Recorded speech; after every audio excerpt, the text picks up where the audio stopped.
ঈদ যাত্রায় কোনো যাত্রী যেন সাফার না করে।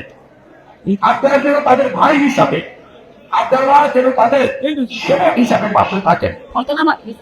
হয়রানি আপনাদের আচরণের জন্য না হয়, আপনাদের কর্মকাণ্ডের জন্য হয়রানি না হয়, আপনাদের শ্রম সেবা এবং অফিস সংস্থার জন্য গণমানকে স্পষ্ট করে মানুষের আছে।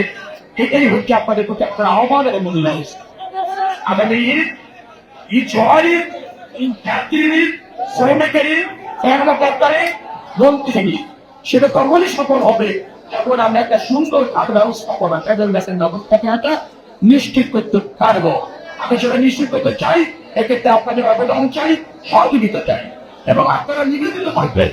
প্রত্যেকের একটা করে আগাম ঈদের শুভেচ্ছা জানিয়ে মানে অঞ্চলে আপনাদের সংযোগ হোক, আপনারা মিলে উৎপাদন করতে চাই, সত্য নয় এই রাখতে বলে শেষ করছি।